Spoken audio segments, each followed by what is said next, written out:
Okay, you guys, what is up? The King of Lightning is here today.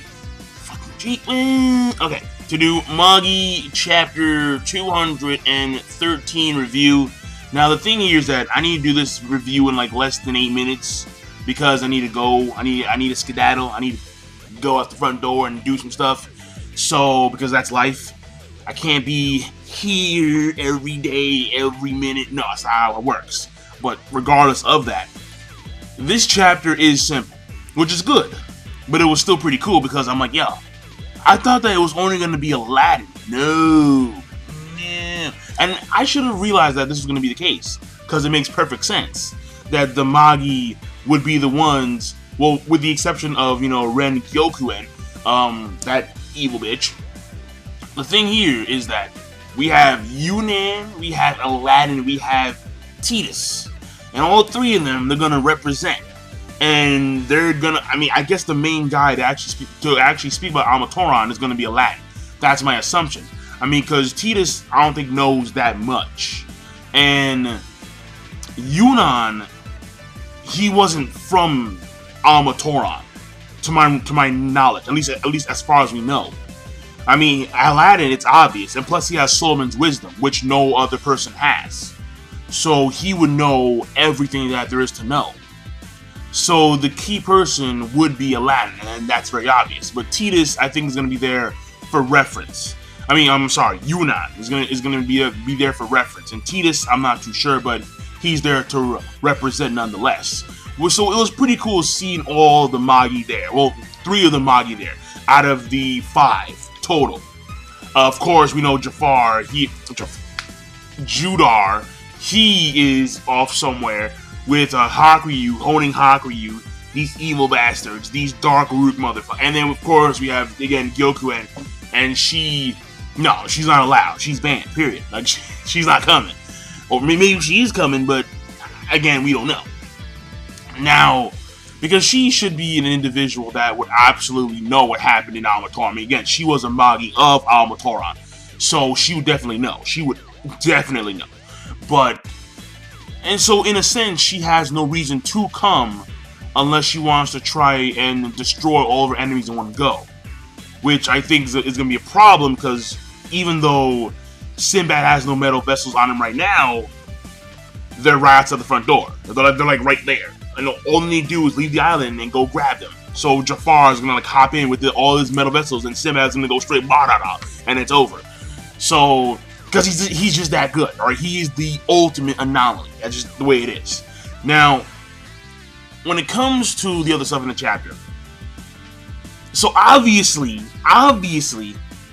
the metal vessel users were not allowed to have their metal vessels on the island. And apparently the island, it can also prevent magicians from using magic. Which I don't know how it is. The island has some kind of special attribute, and I don't know why that is, but it does. And it prevents magicians from using their magic, and the metal vessel users don't have their items there to begin with. So the households can't use their household vessels because their king doesn't have his metal vessels, and even though they're Magi, the thing here is that there will be some conflict when it comes to Aladdin, Tidus, and Yunnan using their powers. Even though we see Yunnan, he's flying in there, but maybe he can't use the full scope of his powers. Again, I'm not too sure. But they have precautions, both of them. First of all, we see this little scene between Jafar and Kouen, which, so those two are gonna have some kind of conflict. I don't know if it's now, but in the future it can, arise. That's very obvious. And Sinbad brung in the Yambala as, a defense mechanism in case shit went down, and Kouen swayed the Fonalese corpse of the Rem Empire. He brung in Mu. Man.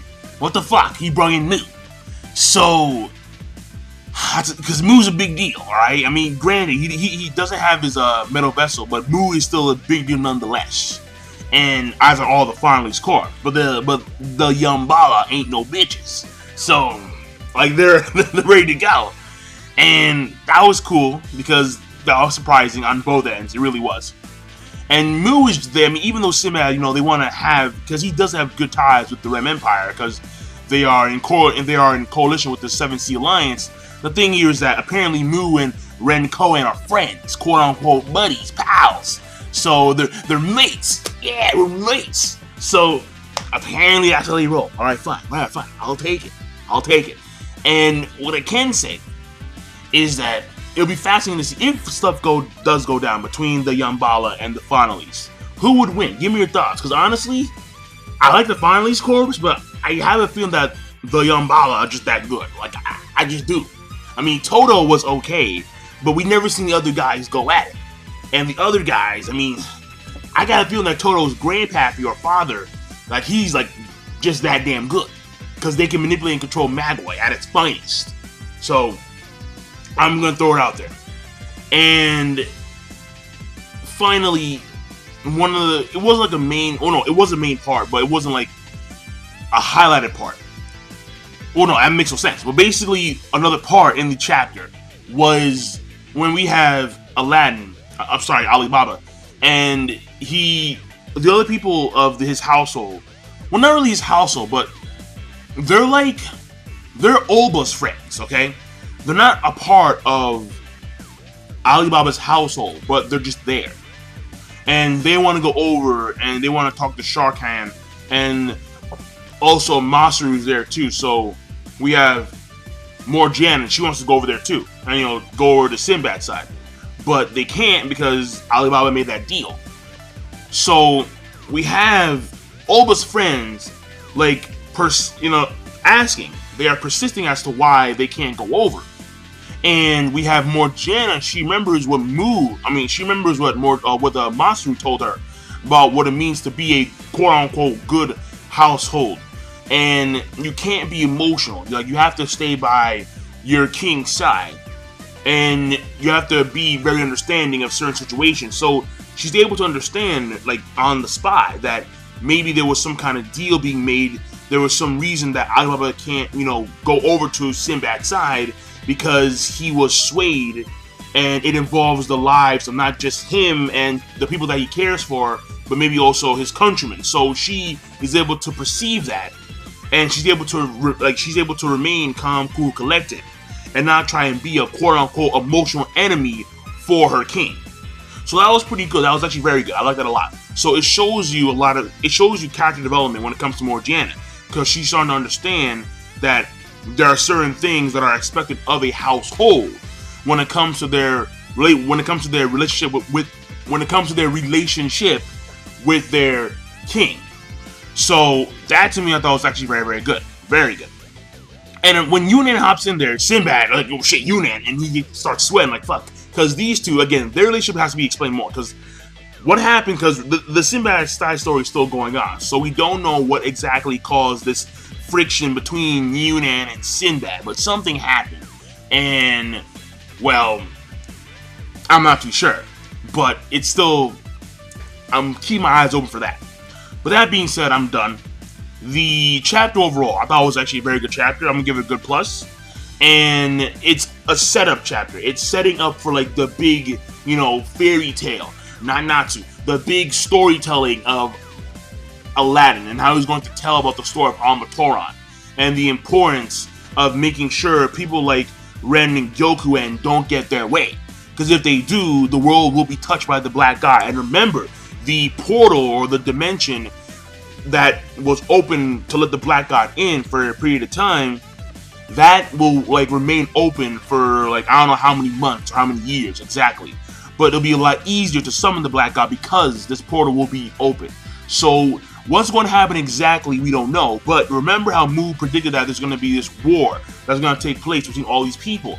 Well, the thing here is that this war may be the catalyst to once again causing the return of the Black God. Because, of course, Al-Thaman, they will try and manipulate the situation to where there will be massive amounts of Dark Rook in the planet. So that will cause the Black God to once again, appear. So we will see how this happens, but it's mainly a good setup chapter, and I'll leave it at that. Good plus rating. So I'll see you guys later. Be sure to, of course, rate the video, comment, and subscribe as always. Peace. I gotta go. Have a nice day.